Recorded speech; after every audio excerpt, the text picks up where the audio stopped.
Fala, meus amigos, tudo bem? Desculpem a demora, eu sei que fazia muito tempo que não saía resenha, mas é porque eu tava viajando demais, trabalhando demais, né? Eu sou um pobre mortal que trabalha de 8 às 18, ou até às vezes mais tempo, então me desculpem a demora. Hoje a gente vai falar sobre um excelente livro chamado Comece pelo Porquê, de Simon Sinek. Eu fiquei curioso para ler Comece pelo Porquê quando eu vi uma palestra do Simon no TED, há alguns meses, onde ele dizia que as pessoas elas não compram quem você é, ou elas não compram o produto que você vende. Elas compram o porquê, a motivação, você faz o que faz. E aí isso me chamou a atenção e eu resolvi ler o livro, porque o livro fala basicamente em grande parte sobre isso. O Simon começa o livro nos levando a pensar sobre grandes realizações que aconteceram no mundo. E aí ele cita, por exemplo, Martin Luther King e a sua luta contra a segregação, ele cita a Apple, né? E a sua revolução dos PCs pessoais.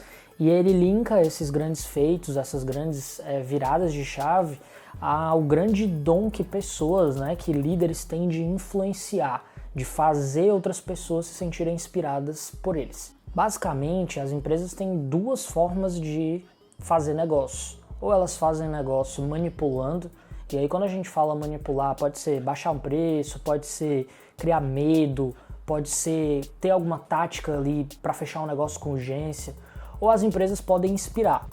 O grande problema das empresas que não inspiram é que elas precisam constantemente criar táticas e manipulações, baixar preço, para criar uma conexão com o seu cliente. E essa conexão, ela é uma conexão que não é fiel. A gente normalmente é fiel às empresas e às pessoas que nos inspiram. Comece pelo porquê sustenta que a gente tem três formas de enxergar o modelo de trabalho atual, utilizando três palavras simples: o que, como e porquê. O que é o mais fácil? Normalmente é o produto, é a solução, é o que você faz, o que você vende. Como também é normalmente fácil, é a forma como você se diferencia do seu concorrente, por exemplo.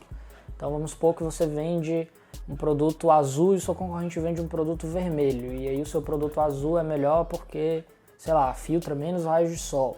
Então é como você faz para que você seja diferente do seu concorrente. O grande pulo do gato está mesmo no porquê. Poucas empresas sabem exatamente o porquê elas existem.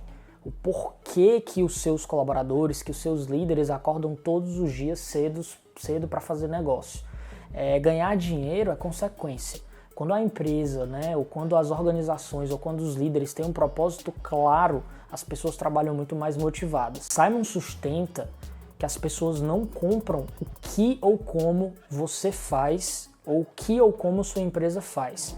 As pessoas compram sua ideologia, sua forma de pensar. Em resumo, se um consumidor, um cliente ou uma pessoa entender que a forma de pensar de uma empresa ou de um líder, por exemplo, é parecida com a forma que ela pensa, naturalmente, essa pessoa vai ter uma relação, vai criar uma relação de confiança com a marca e, obviamente, vai ser um cliente efetivamente fiel.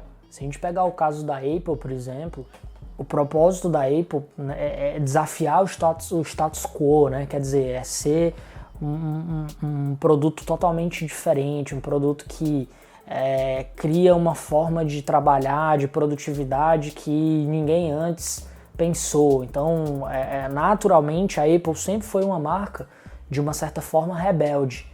E aí, se você for perguntar para alguém que usa um iPhone, um MacBook ou um produto da Apple, dificilmente alguém vai dizer que eu uso o Apple porque eu quero desafiar o status quo, porque eu quero ser rebelde, porque eu me identifico com a marca, porque eles pensam dessa forma, né? Normalmente alguém vai falar que usa por conta de funcionalidade, de aplicativos ou alguma coisa do tipo. Quando, na verdade, inconscientemente, as pessoas pegam aquela fila enorme para comprar o primeiro iPhone, muitas vezes por se identificar realmente com o propósito da marca. Em resumo, a grande maioria das escolhas que nós fazemos no dia a dia por marcas, por produtos ou por quem seguir nas redes sociais, elas são baseadas em porquê, mesmo que a gente não enxergue isso. Atualmente é muito difícil você conseguir fazer um produto ou uma oferta ou uma solução bombar de vender só por conta de funcionalidade.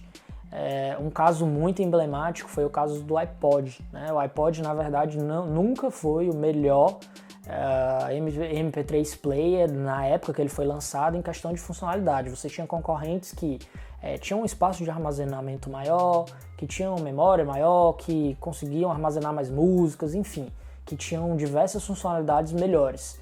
A diferença é que no caso do iPod, a forma como a Apple trouxe ele para o mercado, ele encaixou muito bem com o que o público queria, né? Então, na época eu lembro que o Steve Jobs falou que era o equipamento que cabia 1000 músicas no seu bolso. Então isso aí foi muito genuíno, né? Isso criou uma empatia muito grande com o público e foi um sucesso de vendas, como todo mundo já sabe.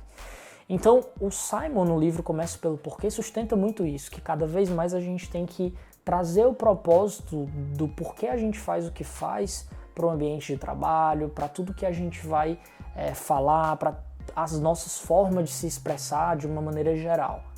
Apenas quando o nosso porquê, né, o seu porquê se encaixa com o porquê, com o propósito de uma marca, é que efetivamente a gente vai criar uma relação de fidelidade com essa marca. E a gente pode citar diversas marcas aí, além da Apple, como por exemplo a Harley Davidson, que passa meses para entregar uma moto, mas que as pessoas nunca deixam de comprar, porque realmente elas se identificam com a cultura da marca, ou seja, com o motivo pelo qual a Harley existe, o motivo pelo qual ela produz aquelas motos custom. Então, quando você efetivamente acha um líder, uma pessoa, uma marca, um produto, uma solução, que o propósito daquilo se encaixa com o que você pensa, efetivamente é que se cria essa relação forte de fidelidade e você vai comprar outras vezes. Você já percebeu que atualmente algumas pequenas startups conseguem trazer mais resultados que grandes empresas com profissionais de elite, entre aspas? Isso acontece porque as startups, a grande maioria, trabalha com um forte propósito. Então as pessoas ficam até mais tarde não porque são obrigadas, mas porque querem. E as pessoas têm um senso enorme de propósito e de fazer acontecer, de causar impacto na sociedade. Então isso naturalmente faz com que todo mundo trabalhe mais unido, né? Mais pro coletivo, e aí os resultados tendem a ser melhores. O Simon traz um exemplo no livro sobre os influenciadores digitais. Por mais que um influenciador ou uma influenciadora tenha milhares de seguidores, não necessariamente um produto específico vai vender bem por conta de uma simples indicação. Se as pessoas não se identificarem com a motivação, com o porquê, com o propósito daquele influenciador, na verdade as vendas elas podem ser muito pontuais, mas não quer dizer que aquele produto vai continuar na graça do público. E é por isso que cada vez mais as marcas têm segmentado seus influenciadores, né? Elas têm procurado influenciadores que pensem da forma que a marca pensa. Porque isso garante que quem efetivamente olhar os anúncios, olhar aquele produto, olhar aquela oferta, aquela solução, vai estar realmente conectado com o influenciador e vai trazer um resultado, uma fidelidade ali para aquele produto de médio e longo prazo. No livro você vai ver vários exemplos de líderes e empresas que nos inspiram. E nos estudos, né, nas observações que o Simon faz, ele mostra que, na prática, todos esses cases de sucesso, eles têm uma grande motivação por trás, eles têm um grande alicerce. Eles começam sempre pelo porquê, né? Então, muito antes de um líder, né, de uma pessoa, de uma empresa virar bilionária e ganhar dinheiro, ela normalmente começa com um grande propósito de impactar a vida das pessoas, de melhorar o mundo, ou seja lá o que for. Então, quando você, né, quando nós começamos a pensar dessa forma, nós temos muito mais motivação, muito mais paixão, muito mais garra para correr atrás dos objetivos. Vale lembrar, entretanto, que para você criar um propósito numa empresa que não está tão acostumada a trabalhar unida e forte num propósito, não é simplesmente copiar as ideias, né? Então, não é porque, por exemplo, numa startup que é muito forte de cultura e de propósito, tem uma mesa de sinuca que se você colocar na sua empresa vai bombar, não tem nada a ver. Cada caso é um caso e, obviamente, a gente sempre tem que fazer essa reflexão da motivação que nos faz fazer o que nós fazemos todos os dias. Isso vale para pessoas, para profissionais, como também para empresas.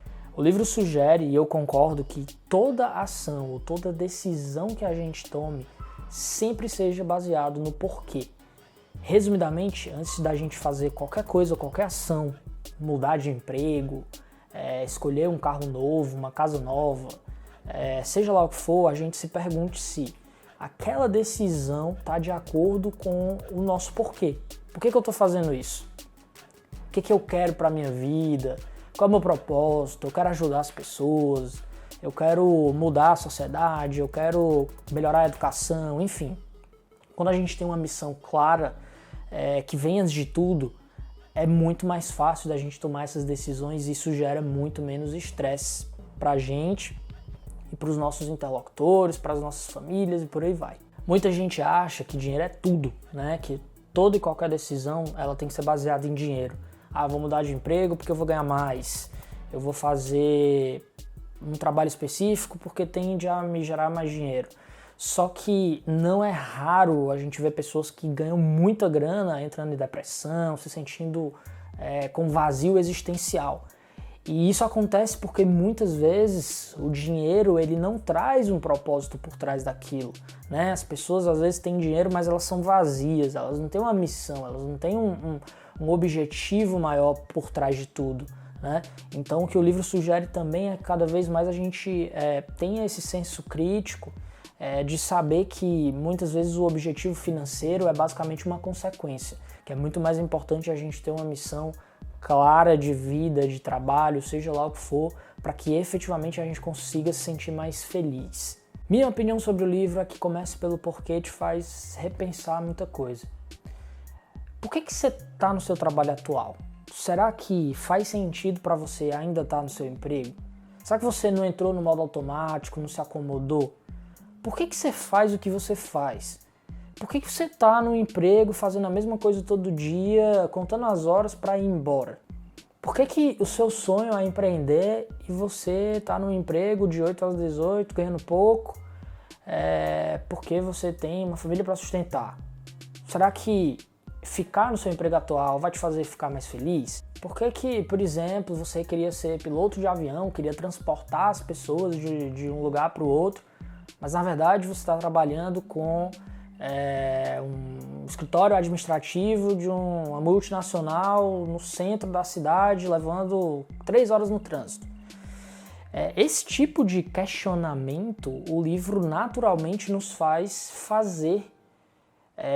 E a gente acaba analisando de uma certa forma se as motivações que a gente tem, não só de trabalho como de vida também, elas fazem sentido ou não.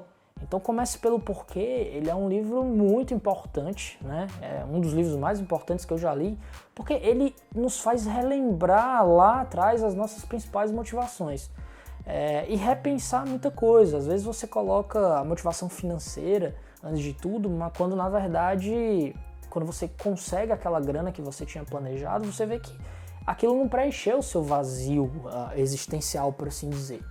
Então, ele é um livro muito importante à medida que ele nos faz ter mais senso crítico, tomar melhores decisões e repensar o nosso propósito. É claro que não dá para levar tudo ao pé da letra, né? Também não adianta a gente achar que por propósito você vai sair do seu emprego atual e vai ganhar um valor muito abaixo e trabalhar feliz, não é isso. Acho que tudo é um equilíbrio, né?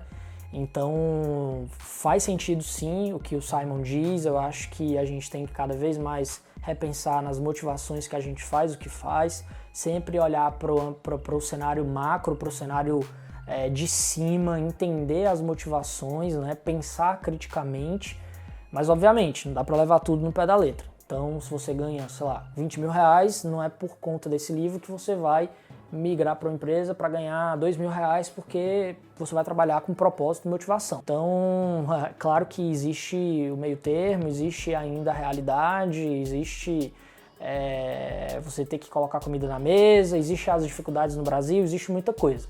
Mas sim, é um livro que eu indico, é um livro importante, é um livro essencial e eu acho que faz sentido todo mundo ler e tentar absorver o máximo de coisas boas e adaptar para as suas realidades. Tenho certeza que depois de ler, comece pelo porquê. Se você for líder, você vai naturalmente inspirar mais as pessoas ao seu redor. Se você estiver sentindo um vazio existencial no seu trabalho, na sua vida, você vai repensar e de repente fazer uma transição de carreira. Se você entrou ali naquela zona de conforto, É natural que depois de ler o que o Simon fala, você repense a sua vida e crie, de uma certa forma, um propósito mais forte, que você reveja todos os seus objetivos e a sua missão principal. Então era isso que eu tinha para falar. Se você gostou dessa resenha, não esquece de se inscrever no canal, que vem muito mais coisa por aí.